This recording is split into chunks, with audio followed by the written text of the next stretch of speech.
mum wanted to call me Finley, but my dad misheard. And as she passed away in childbirth, she wasn't there to correct him when my birth certificate was officiated. I know very little about my mother, but she seemed like an honest woman. I asked my dad Faciolus about her once.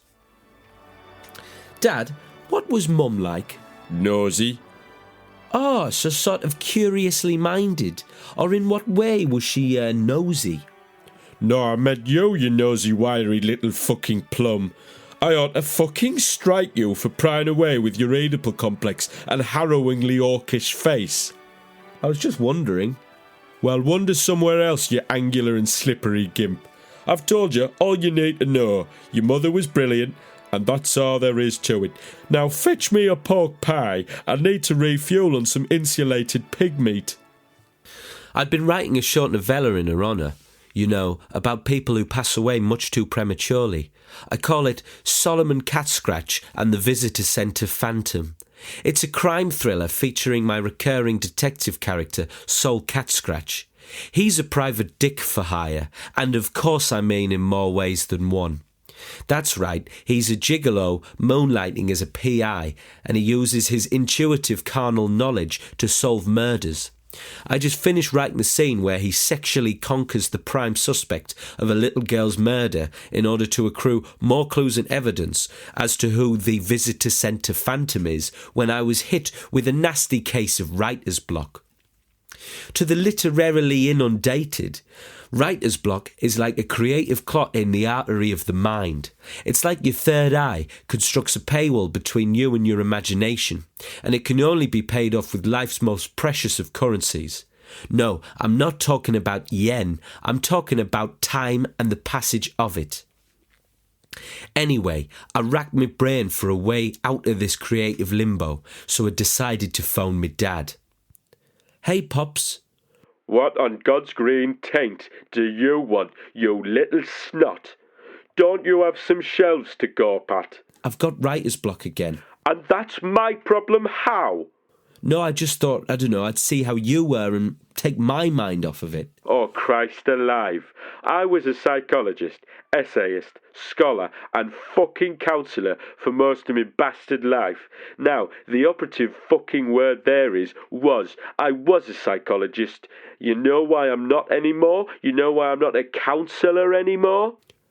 Well, you retired. Well, fucking colour me impressed. You actually have some sort of fucking brain. Yes, you rat fuck. I retired because I was sick of listening to the wishy-washy nonsense of an unending slew of mentally inept, boring and fat losers talk about their daily gripes and unchecked trauma. I think to myself, I've left that fucking game behind so I can actually have a few fucking years of peace to enjoy the fine things in life, like Terry's chocolate oranges and Coronation Street omnibuses.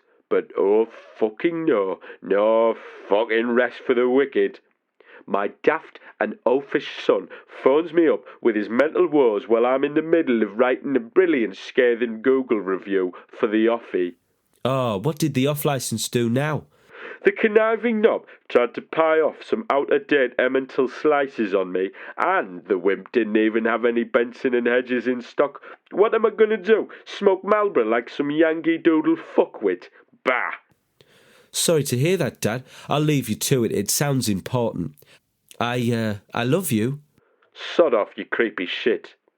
Yeah, he must have misheard me.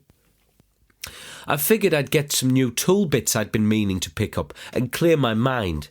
Perfect too, as I could lurk around the B&Q loading bay to catch Geraldine. She's a wellspring of inspiration for me. She doesn't know she's my muse. I'm much too nervous to make a move. Besides, she wouldn't want to muck about with a daft lad like me. I'll just admire her supple ham-hock terrine-like skin and insightful wit and enjoy her company any time I can. Hello again, Geraldine. Enjoying that cigarette? Oh, don't you bloody know it? How is it you're always here when I come for me fag break? Serendipity, I suppose. Sarah who? Who's she? A cab driver? What? Oh, I know. You're always here 'cause you want to drag on me fag. Don't be shy, mate. Just ask. Oh, no, I don't. Here you are, Petty. Suck it down. That's a good boy. Wow, Smooth. Yeah, I see the appeal. Say, you smell lovely. What perfume is that? Oh, vapor rub. Oh, no, do you have a cold? What? No, I don't have a cold. Oh, well, it suits you. Here's your cigarette back. That's fine, finally. I actually had another one on the go anyway. What's on the shopping list today, Mr. Hansy man? Oh, Mr. Hansy, they should start calling you. I don't know, Mr. Hansy was my PE teacher's nickname. And I'm just picking up some new drill bits. Oh, you beauty. You've been strategic about this, I know it. We've just stocked up on some spiffing new drill bit sets. My personal favourite is this very smart-looking box with, get this, 302 individual pieces in there. 302? 4. Would you say they work with a mix of materials, as I'm quite a versatile toolsmith and find myself working with the big 4? Oh, Arky, you. Yes, the set is compatible with the big 4. Wood, plastic, metal and brick. Oh, and Geraldine, I sometimes work with concrete. Would that be an issue? Not in the slightest, Finn. So finish your singing and come with me. I'll show you. Oh, her hands gently touched as she passed me the 302 drill bit set box. She felt like warm pâté. She was right and all. It really appeared like a smart bit of kit, very thoughtfully organised. All right, finally. I'll ring this up for you. And don't worry, I'll sneak a little friendly discount on there for you. Oh, now, Geraldine, you mustn't. I wouldn't feel comfortable underpaying anything at this establishment. It really, really wouldn't sit right with me. I will pay full price and I won't have it any other way. Gosh, you really are a caring fucking bloke. As I walked to my van, drill bits in stow, I still felt creatively clogged, even after seeing Geraldine. I even popped on some prefab sprout on the Bluetooth radio system on the drive back, to get the juices flowing. But still no good, not even after a bit of Albuquerque. Hey-ho, I really had writer's block and bad. All I could think was that I was letting down Solomon Catscratch and the murder victim. In fact, I felt like I was letting down my mum. With sod all else to do, I parked my tight little bottom on the settee and examined my new drill kit. I'd not been this excited since I bought that set of Allen keys.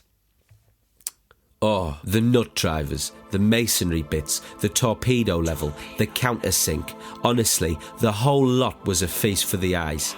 I knew I could trust Geraldine to kit me out.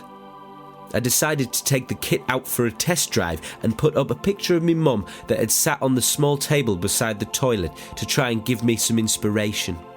Slipping the right drill bit into the drill was like donning a new pair of silk slippers. I felt like Hugh Hefner. The drill sunk into the wall like it was destined to, like warm butter. I inserted the hook and went to grab the photo. Being a bit of a clumsy cunt, I knocked it onto the tile floor, damaging the glass of the frame. Rats, I thought. I delicately removed the photo of me mother to put into a spare frame I had in my van. That's when I saw something I'd never seen before. A note on the back of the photo, written in what I can only assume was me mother's hand. It said, "Photo of me taken by Faciolas, circa 1974. I hope if anyone, particularly any future son of mine, writes a smutty crime novel in my honour, that the culprit behind the fictional murder will end up being..." And there it was, somehow, cosmically, the ending I've been looking for, the thing to tie up my novella in a lovely bow, written by my mother decades prior. I'm not superstitious, but this is all too much of a coincidence. I asked my dad about the note, but he just called me an unfashionable turd and hung up. I guess she's just looking out for me from beyond the grave. Anyway, I sat in my typewriter, tapping away like it was an Olympic sport. The story just fell out of me like the anal gust after heavy trapped wind. I'm knackered, so heading to my fold-out now. But just for you, diary, I've included the final scene of the novella. I'm hoping there'll be a publisher out there looking for a steamy mystery novel series. Good night. And as I Private Dick Solomon Catscratch unsheathed and tied my XL ribbed and dotted condom from my sex wand and popped both my left and right love nuggets back into my 70% polyester undergarment. The police chief shuddered with the orgasmic aftershock, a typical response to my having fucked her. She leaned from where she had been purchased on her work desk and lit her tobacco pipe. She adjusted the smeared lipstick on her cheek and flicked a nodule of my spit from her labia majora. "Oh, Sol," she said, "why won't you come work here at Scotland Yard? You're an excellent detective and an even better swordsman." I felt her hand brush up against my crotch and take a determined and calculated squeeze of my shaft through my M&S bootcut cotton jeans.